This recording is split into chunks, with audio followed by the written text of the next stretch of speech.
Welcome to the wrestling experience. Where we try really hard to make the hashtag more Morrison a thing. Hashtag I love Joe Mo. Hashtag Joe Mo, the number one. Hashtag I want Joe Mo some Mo. Jamosa Mo. Samosa Joe. Oh my god, it always comes back to that. I'm Jazzy Podcast. I'm Johnny Podcast. And we are here to recap another episode of Friday Night Smackdown. Pretty good episode overall, but I guess the underlying story was that there was a bar fight, supposedly, right? Like they reminded us like multiple times that there was going to be a bar fight happening. Hey, I tuned in to watch wrestling. You think I care about a bar fight? Honestly. Well, you are shit on your luck because the show actually opens up with Jeff Hardy and he says, "Hello, my name is Jeff Hardy and I'm an alcoholic." And he talks about Sheamus being a manifestation of everything that he dislikes about himself.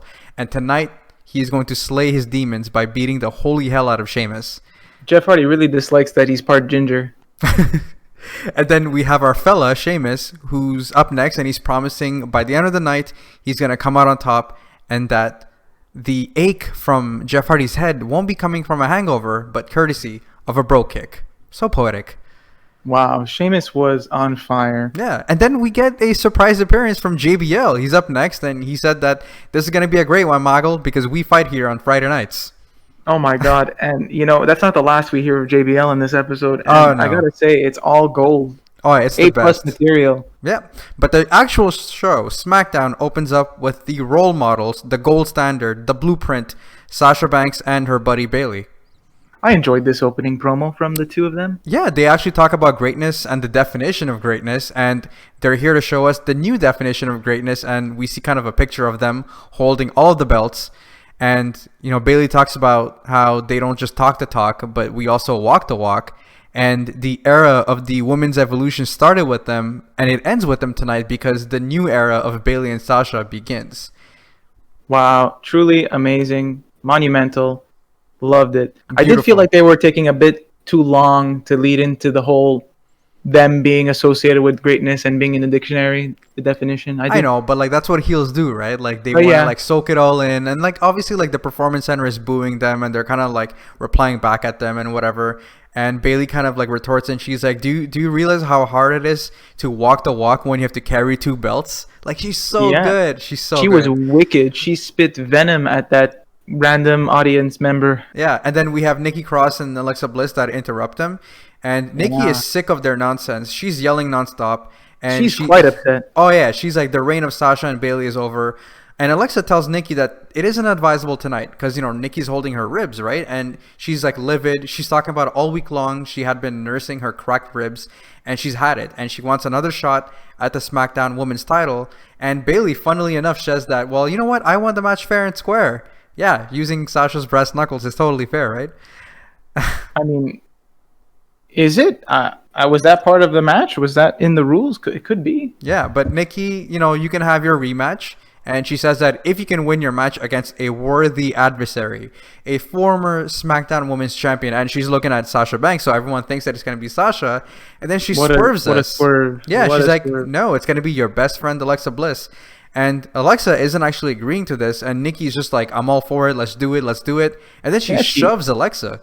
She shoves her down. It was quite Nikki Cross showing some, rage, some blind rage, just attacking her friend instead because she really wants that women's title, or she Yeah. really wants revenge on Bayley, or both. So we have our first match. We have Nikki Cross versus Alexa Bliss with the Golden Role Models on commentary. And dude, I have to say, man, they were so good on commentary. Like they were. Can you believe they're just making matches now too? They just, dude. they're booking the show. Well, this is why Michael Cole actually calls out Bayley, because Bayley's like, listen, I'm so proud of this match. I'm full of great ideas. And then Michael Cole's like, well, if that's the case, well, you should be the GM of SmackDown.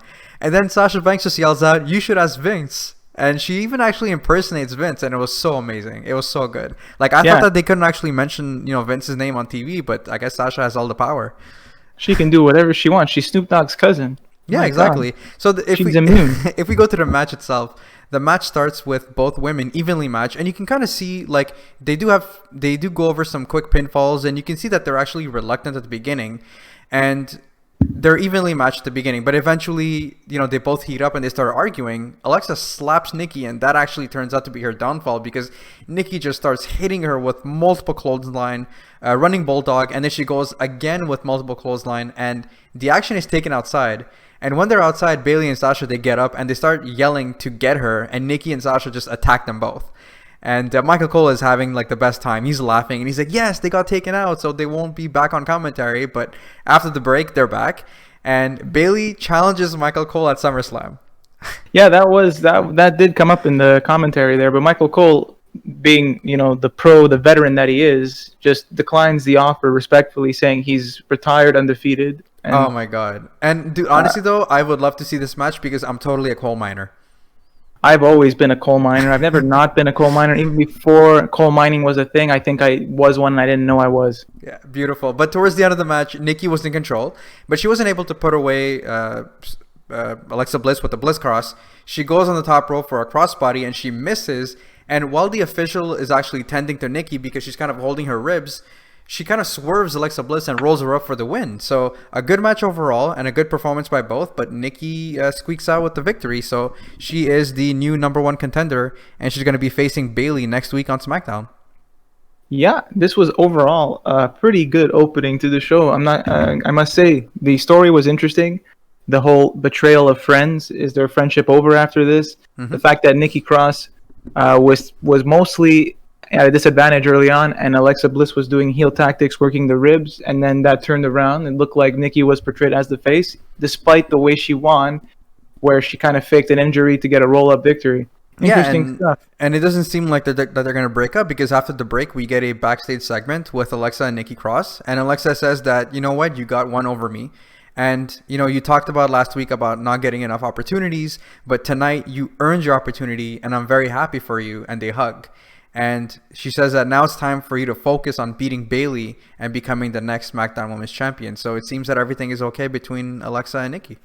Yeah, so I guess it was they just wanted to give us a little taste of going in a different direction, but just went right back onto the expected path, which was a little disappointing, I would say, but it was still intriguing for the time that we got. They could have maybe put this next week, right before the match as a pep talk, just to. Yeah, it would have probably had the same effect, but kept you more interested in wondering what was going to happen. Yeah, that's a good point. But now we have a new Firefly Funhouse, so exciting. We have a recap of the Swamp Fight at Extreme Rules, and it's kind of told in the way of a scary story, which I thought was pretty cool. And then we see Bray Wyatt, Mr. Rogers, good guy Bray Wyatt. He kind of talks Blue's Clues Bray Wyatt. Thank you very much. He talks about a family reunion and how Braun Strowman is coming back home, or he has come back home. And I actually love the fact that the lantern is there, and we learned that the lantern is actually the old Bray Wyatt. Which was true. Which was never a confirmation, but now we have a confirmation that, like, I guess the old Bray Wyatt's like soul or whatever is trapped in this lantern, and he wants to come out, and Blue's Clues Bray Wyatt is like, no, like it's actually his turn now, and that he has been unleashed, and obviously he's referring to the Fiend. So excited to see what's next for the Fiend. I guess it seems that we're gonna get to see that SummerSlam match between the Fiend and Braun Strowman. Now my question is, because I assume that we all kind of expected that the little lantern was Bray from the beginning, from when he was bringing him out earlier, and that the Fiend has killed the other persona. So is the original Bray Wyatt in trouble? The Bray Wyatt we saw at the Swamp match, did he come out just for that? Did he become resurrected in the Lazarus Pit as the Fiend? Nothing really makes sense, but it's kind of entertaining. So yeah, exactly. Can't complain too much. And now we have a recap of Matt Riddle versus AJ Styles, followed by the attack by Corbin from last week, because Riddle is actually up next for his match against Tony Nese.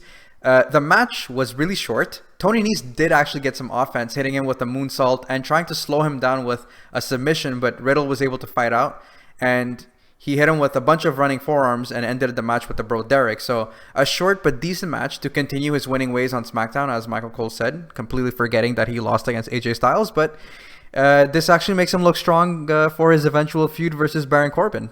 His winning streak has just started. Yeah, this was kind of a bummer. It was nice to see Matt Riddle compete, but we haven't seen Tony Nese on SmackDown in forever, so this was an obvious outcome. Mm-hmm. But mission accomplished. Matt Riddle looked really strong. Tony Nese didn't look too bad either. Yeah, exactly. And we get some build up for this Baron Corbin feud, which is not going to be it's going to be a slow burn, it seems, Yeah, because the king comes out. well, exactly. Well, he actually gets on the mic and he's like, I'm kind of new here, but I'm going to give this a try. King Corbin, I'm calling you up, bro. So Baron Corbin comes out and he's like, indeed, you're actually new here because you can't just call out the king. You know, like, you don't belong in my kingdom. You're just not ready. Sure, you've got talent and, you know, but and this is kind of weird. He's like, you've got a new car smell, but that smell fades. Like, I don't know. I just thought that was a weird line. And That was, considering all the banger one-liners he hit the last 2 weeks in a row. this was a weak I gotta one. be honest, this was a really weak one. Yeah, but it's really funny because he's like, you know what? Maybe you should go to 205 Live and be the top guy there, which I thought was pretty funny because 205 Live is it actually dead? Like, is it still happening? I No, it's the guess. same. But And how much does Matt Riddle weigh? Let's actually do it. Let's actually figure out if we can if this he is weighs realistic. more than 205, dude. Come on now. Ah, He's I mean, so jacked.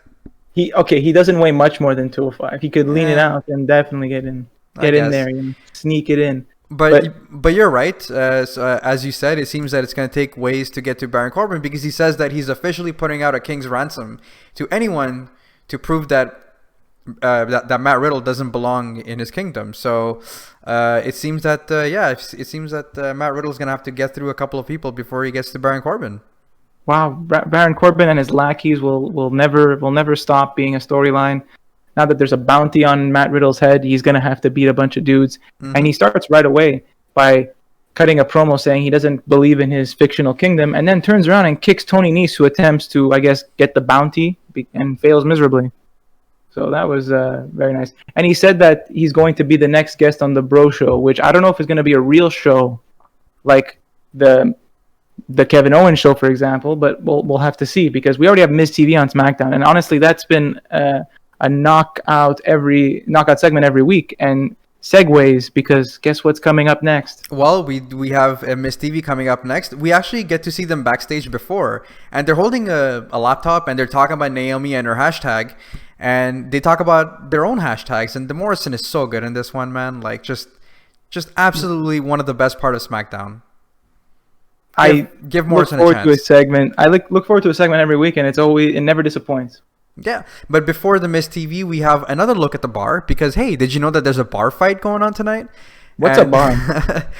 And then we have JBL. He talks about taking part in a lot of bar fights with his best friend Ron Simmons back in the APA days. Who he considers the toughest guy in the world. Yeah, and he said that they were putting idiots to sleep. And he talks about Sheamus being a tough guy, and he also talks about knowing Jeff Hardy for many years and how he's a fearless superstar. And he just tells him to have fun. But hey, let's get to the best part. We're back in the ring with some Miss TV, hashtag more Morrison, hashtag we love Jomo. And I just want to say though about JBL with his have fun. Yes, they're certainly gonna have fun in this blood feud that goes very personal. I'm sure they're gonna have a great time. Yeah, it was kind of weird. But hey, like, did you not find that like in Miss TV that they were kind of digging on Seth Rollins a lot? Like, they basically called him fat, and they were doing like this like 4.5 puke stars or whatever. Like, I just thought that it was pretty odd, but I was dying. I thought it was pretty funny too. I thought it was great. That was amazing. They basically called him fat. They're like, what happened to his abs? Like, he just stopped working out, you know? It was Morrison, and Miz cut him off. Morrison went off on a tangent as he tends to do. That seems to be his gimmick, where he's talking about something and then he just goes with it. Is this going to be like a long-term build to Morrison versus Seth Rollins? That would be a pretty sweet match, not gonna lie. The match of the abs, man. Who has the better abs? Like I said, when Morrison had to kind of like look like a chump in front of Braun Strowman the week before Extreme Rules, I was like, he deserves better. It shouldn't be him in that position at all. It should have been him. Dolph Ziggler. It should have been him in that position, absolutely. But no. All right. Well, let's get back on track. They introduced their guest Naomi, and I love that they're just goofing off and dancing around. Like, the Miz is flossing, and you know. I was gonna say Corbin. Corey Graves actually calls him Johnny Drip Drip, which I thought was pretty funny too. It's great. Yeah, they're doing a bunch of dance moves I've seen before, but couldn't tell you the name of. Yeah, well, they're doing a floss and like the Fortnite dance. It's basically all Fortnite dances. All the 12-year-old kids are kind of judging us right now, calling us old fogies or whatever. They're 12-year-olds. What? Exactly. They talk about the hashtag Naomi deserves better, and Naomi kind of talks about how, like, after that ridiculous karaoke segment and losing to Lacey Evans, like she talked about how the fans kind of wanted more for her, like that she deserved more, and she thanks the fans and she says that the fans have her back, and millions of people are counting on her. And to be quite honest with you, this promo felt so real. Like it actually felt that Naomi was frustrated and she was just venting out her real frustrations because she hasn't really gotten like great booking, and she has a great look. And I don't know what they don't see in Naomi, man. But like I'm hoping that this is like some like a start of something positive and just like a slow build for her. Perhaps there really isn't much difference between what we see in the storyline and what we see in real life. Maybe she is. They're as frustrated, man. I can't believe it. How dare they? And Miz and Morrison are not exactly being encouraging in this segment. They're of trying to be jerks about it too. And they invite Lacey Evans, who's a surprise guest, and that just doesn't turn out well for her either. Like Lacey Evans comes out and they start laughing and they called it a pity hashtag. And Lacey says that Naomi has been here for over a decade and hasn't done much, and she hasn't got much to show for it. Naomi just kind of has enough. She shoves her and she ruins Lacey Evans' makeup, so you kind of have like lipstick all over like Lacey's like cheeks or whatever. And they start brawling, but Lacey just runs out.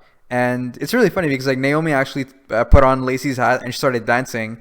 And you can see John Morrison and The Miz just dancing in the background with her. I thought it was pretty funny. Lacey is livid. She shoves the camera and then she just leaves. So, and then it was announced that we're going to get a singles match between Naomi and Lacey Evans next week on SmackDown.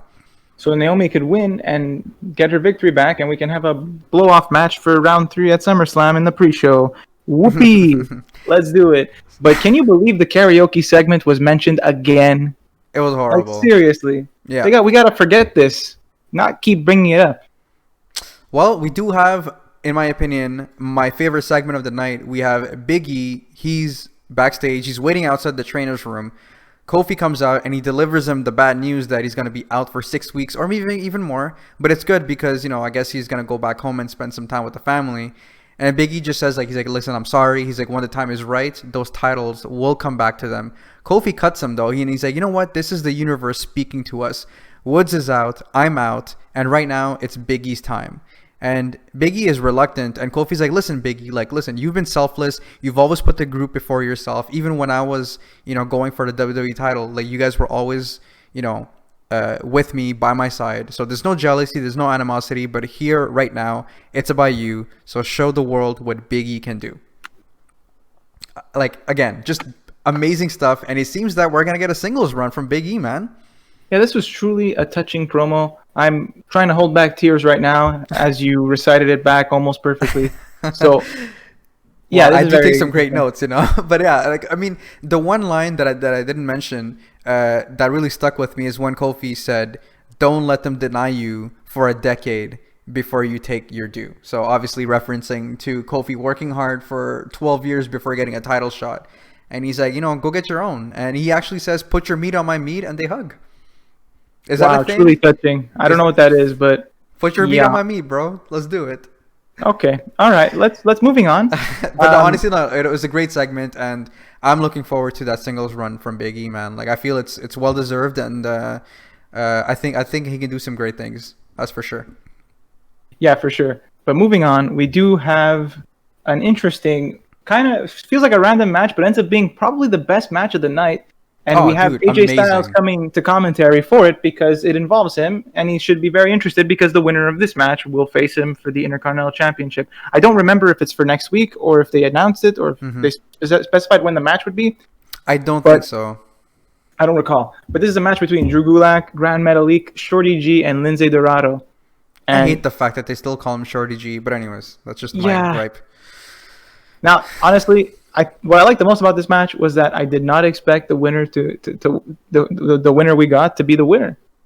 Oh, dude, honestly, this was 10 minutes of just pure fun. So we got 4 fast-paced, talented performers, and at the beginning of the match, we get to see a little bit of a tag team effort between Lindsay and Grand Metalik, but they quickly turn on each other, and then we get some fast-paced Lucha Libre action before Drew Gulak got involved, and he slammed Dorado outside. Shorty G and then Gulak, they kind of form a partnership, but that doesn't last long either. And I just love the fact that AJ Styles couldn't say Grand Metalik's name correctly the whole time. Yeah, so AJ on commentary really leads me to believe that he is just a complete jerk. Like, he's so mean. He's such a douchebag. And I love it because I think he's doing a great job at being a heel. And now it looks like he's going to be rising up these up and coming superstars that haven't been in the spotlight, because any one of these guys would be a good challenger for the title. And as you mentioned, this match is nonstop. Like, everything is so smooth and perfect, and everyone got to show off their stuff. It was basically everyone got a turn to flex, and everyone Pretty much did really well. And what ended up happening at the end was we have Grand Metalik winning with a diving elbow on Shorty G, which I thought was great. He had like a sweet sequence on the ropes, and it was absolutely amazing. The best part was, like towards the end where Shorty G is actually in control. He kind of throws Gulak outside because Gulak was on his shoulders. He hits Lince Dorado with the German suplex, and Lince just flies outside the ring, and I just love that sequence. Like, it was the funniest thing ever. Lince just oversold that, and he just flew out of the ring, and then because Shorty G was still on the ground after that German suplex, Grand Metalik out of nowhere just hits him with the top rope elbow drop for the 3 count. Yeah. There's also Hurricanrana from the top turnbuckle to the outside, which just beautiful could have been stuff. a disaster, but was actually super nice. Yeah, and then after the match, AJ Styles goes into the ring. He offers his hand for a handshake, but instead slaps him silly, and he says that you can't trust no one. And Grand Metalik actually hits him back with a slap of his own. He sends AJ outside, and he's celebrating with his title. So I like the fact that Grand Metalik, held his own, and he didn't cower, and he hit just AJ Styles back. And I must say, you could tell that it kind of became obvious that he would win because of, like, they really seemed to have a spotlight on him. He did a lot of acrobatic and smooth moves. It looked like they really wanted to showcase Grand Metalik in this match because he's very good. Yeah, I got that feeling too. Like, he definitely had a spotlight on himself. But yeah, no, honestly, like, he did an amazing job, and I'm really happy because I always like read about how good of a wrestler he is, and we finally get to see that, so it's gonna be really nice. But hey, guess what? Next week the love story of Otis and Mandy Rose continues because they're gonna be back, and we kind of get a summary of their love story. And dude, I have to tell you, man, it's honestly one of the most beautiful love stories of our time. It's like the modern day Romeo and Juliet. We kind of see them go on a carriage and Otis farts, and that's just beautiful. And we kind of see them working out together. We see that scene where Mandy Rose is just sweating because Otis is coming out of the water and he's looking beautiful. And I'm actually really excited to see them because it's been almost a month that we haven't seen Otis and Mandy. I really did not need an update for this. This is all I think about. I've been eagerly awaiting the next part of this story. So, I mean, come on. Let's just finally, it's next week. Yeah, and another thing before the main event, which is our bar fight, we have Cesaro and Shinsuke Nakamura. They talk about becoming new tag team champions. And Shinsuke says, I wonder what was more rewarding, putting Kofi through the first table or through the second table, which I thought was pretty funny. Cesaro gets on the mic and he says that Kofi was wrong. It's not Big E's time at all. It's their time. So they're putting the SmackDown tag division on notice. But to be quite honest with you, there's like nobody on SmackDown because the Usos are out. The New Day is out. And it seems that Heavy Machinery is not a thing anymore. So who else is left? Just give it to Miz and Morrison. But seriously, regarding... What was I going to say? Forget it. I lost it completely. Well, hey, it's okay, man. It's because we're still thinking about Otis and Mandy. They're so beautiful. I know. Otis is such a pretty man that I don't blame you for losing your train of thought. You know what I mean? I know. This is not a rookie move. We're veterans in the game, right? But just Otis is too good, man, and he just has us flustered. So yeah, I kind of got the same fluster you get when Roman Reigns is on screen. Now, I actually do remember what I was going to say, and I was going to say that surely it was putting him through the second table that had to be more satisfying. Why do you say that? I don't know, because if you already got him through one, you might not be able to get him to the second one. But the second one, you're like, oh my god, I managed to do both. That is some valid point. Good job, man. I would assume so. I've never put anyone through a table though, so I couldn't tell you exactly how it feels. Well, maybe we can try it out later. But hey, now we're here for the main event. It's time for the bar fight. So I'm gonna. Did you know there was a bar fight, by the way? Yeah, it was a bar fight. So I'm gonna put this in I'm gonna put some context to this. So Sheamus is sitting at the bar and he's having a drink, and he's about to take a shot, and Jeff Hardy shows up. And the bartender is there from that segment 2 weeks ago. Yes, exactly. Jeff Hardy talks about how his brother had to delete his WWE career, and tonight he has to recover his. And then there's this weird promo where he talks about being the window, being the light, being the TV. Like, is he high? I don't know. It was weird because the referee showed up. He's like, before we start, I want to talk to Sheamus for a minute. So they literally have a conversation. Like, this is like a shot as a movie here. It's another cinematic match. So they're literally having a conversation.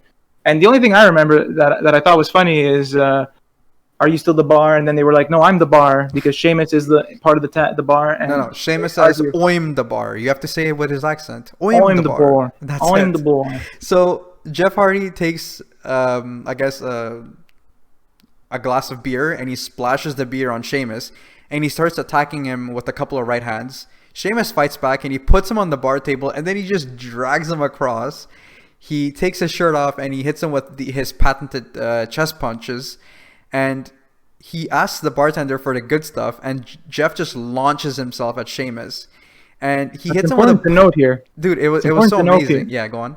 That Sheamus was wearing a hat and he took it off right before the brawl started. He looked so good, man. Sheamus looked good, so good with his hair was a little messy, and this is important, trust me. Oh, it is definitely important. So Jeff Hardy at one point takes a bunch of basketballs from the arcade game and he starts throwing basketballs at Sheamus, and eventually they go to the bathroom, and how convenient that a camera is already there. I've literally never been to a bar where they have the basketball arcade machine. I guess you don't go to enough bars, but hey, they go to the bathroom and the camera's already there, so how convenient. Sheamus, before they actually get to the bathroom, he hits Jeff Hardy with the door multiple times, and that just looks brutal. He drags him in, and then he puts his face in the urinal, and he says that he's gonna purge his demons. Hey, but cameramen have to take bathroom breaks too, right? So it's not that outrageous that he would be already in there filming. It's true. Maybe he was filming himself pooping or something. I don't know. Yeah. Or maybe he was pooping while filming, and he just got the lower angle. Yeah. So this is at the point where Sheamus is basically dragging Jeff Hardy. Jeff Hardy is coughing, and he calls him a junkie while he tells him to look at himself in the mirror. Jeff has had enough. He throws him at the bathroom stall, and he goes outside. And then when Sheamus kind of comes to his senses, he's looking for Jeff Hardy, and then Jeff Hardy surprises him with a ladder. He rams him with it, and then he throws it at Sheamus. And then eventually, he tries to climb it too. Yeah, and then eventually Sheamus, picks up a guitar. He attempts to hit Hardy with it, but he moves out of the way. And then Sheamus actually throws him towards a drum set. Like, honestly, I thought this whole thing was extremely fun and well done. Like, I didn't think that I would enjoy this as much as I did. And towards the end of the match, Jeff Hardy took out the bartender with a powerbomb onto a table, and then Sheamus hits him with a chair as he's distracted. The chair literally blows up. Oh, it was amazing. So he hits him with a chair, and Jeff Hardy is knocked out. He says "sweet dreams," and he put his hat over his head, and then he pours himself a drink, and he toasts to Jeff Hardy. See, that's why the hat was important. Exactly. And then we see some Hardy magic, Brother Nero maybe, but his eyes get all weird, and then he goes on a rampage, and he hits Sheamus with a bottle. He goes on top of the ladder, and he hits him with a swanton that looked just brutal, and he wins with a 3 count. So are we supposed to believe that the Sheamus's hat put the face paint on Jeff Hardy's face really quickly? Then he took off the hat, and it was revealed to have face paint. So what's magical, the hat or Jeff Hardy himself? I don't know. Is it the sorting hat from Harry Potter, maybe? But yeah, so I guess after post-match, Jeff Hardy closes his eyes and he opens them again, and then he was back to his normal eyes. So does Jeff Hardy have special powers? Like, is that what we're supposed to believe? Maybe he has maybe he got like the reject Undertaker powers. But that's it. That's the ones nobody wanted. Yeah, that's the end of SmackDown. To be quite honest with you, just overall, I think, again, they knocked out of the park with another great cinematic match. I was thoroughly entertained, man. Like, I don't know what you thought about the bar fight, but I'm glad that the feud is over. Hopefully the feud is over and Jeff can move on and purge his demons. But, dude, just this honestly was a high point of SmackDown as well. No, yeah, I was super entertained. This was probably the most entertaining match. We obviously liked the Fatal 4-Way a lot because of all the wrestling stuff that was going on there. But this definitely had the most interesting storyline, overall production. Yeah, and honestly, if we had to summarize SmackDown, I thought it was a solid 7.5. Like, we got to see a pretty good match between Alexa Bliss and Nikki Cross, kind of continuing the story as well with Bayley and Sasha Banks, that are, again, just great role models, and they've been the MVPs of this era. Like, they were so good on commentary. The bar fight was great. We got, again, the Fatal 4 was great, and getting to see Otis and Mandy next week is going to be fun as well. So, and again, let's not forget John Morrison, that's been killing it, and them giving Naomi finally a chance, hopefully.